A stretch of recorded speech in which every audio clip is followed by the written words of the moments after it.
Jackie, one of the things that I've seen when I do a lot of interviews with airball players is that they feel like they talk about the loss of passion because they had a lot of passion in the sport and the love for it when they were playing woods ball, and it's an intense sport when you move over. How do you keep that passion when you move over to airball? I think when I first started playing with Destiny and it got a little bit more competitive, I would always try and pick like a couple weekends out of the month and just go play for fun. You know, just get my dad out there with me, get my friends out, and just go and play, like, you know, and just have fun. Like, that's the goal, you know? It's not always about being competitive. So that kept me in. Dee, next question. We're going to change it up a little bit here. Tell me this, Dee.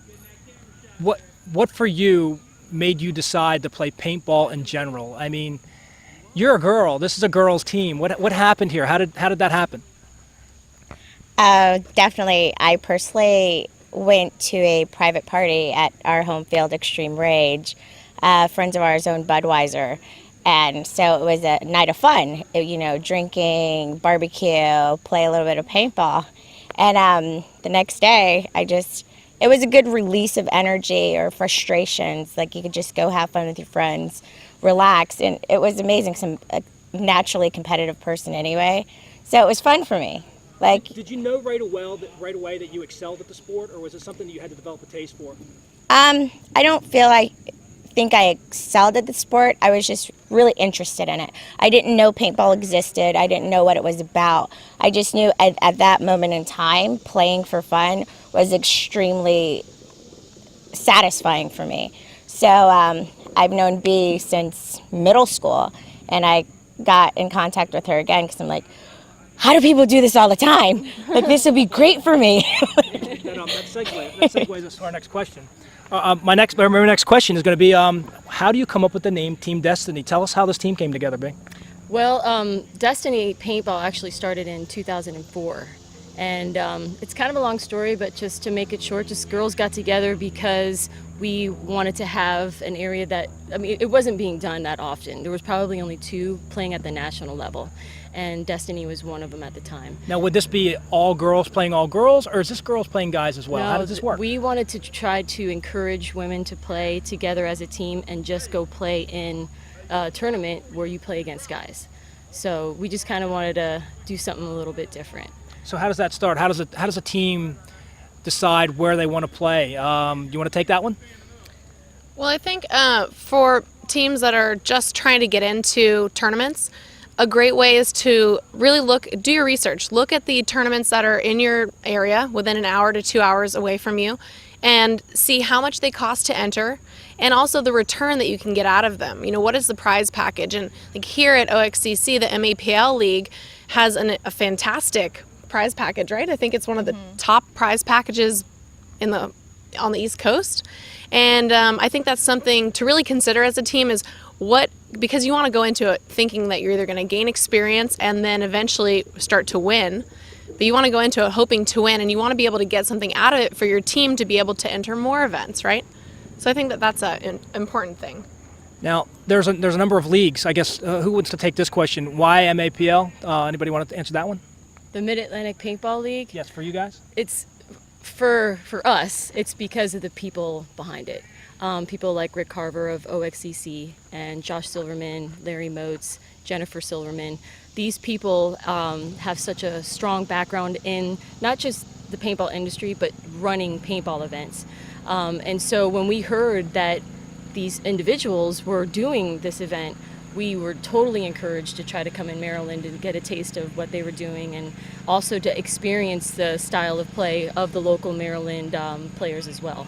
But here's the thing. You guys traveled a long way to be here. How does a team maintain that existence of not being, right on top of each other, yet playing together over great distances? Anybody? Who wants this one? It's tough.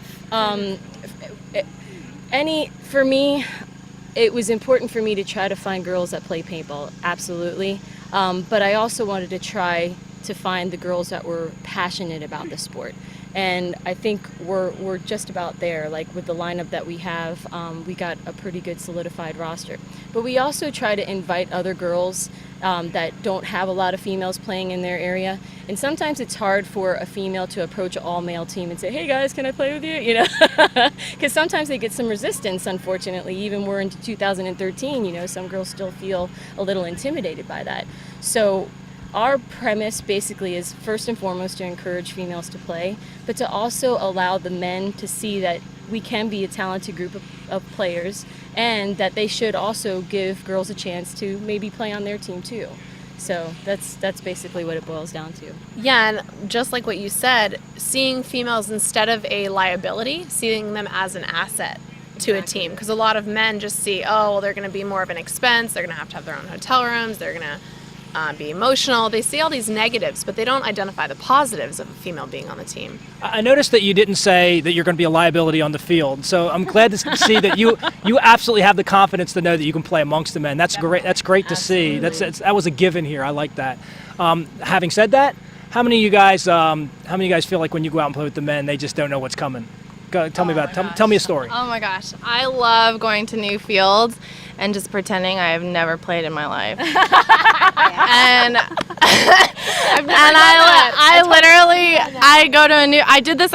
I go to school in Ohio, and there was a local field that had a bunch of tournament players, and I was like, I'm just gonna walk in sweatpants and like not wear any jerseys, and Your brother loaned you his gun. yeah, and I was just like, I just kind of act clueless the whole time. I knew these guys were like, oh man, there's a girl here, like we're gonna have to rotate her in, blah blah blah. And I go right up to the guys, I'm like, hey, can I play with you guys? And they're like, yeah, you can play with them. And they're like, this little kid team who's never played before. I was like, all right.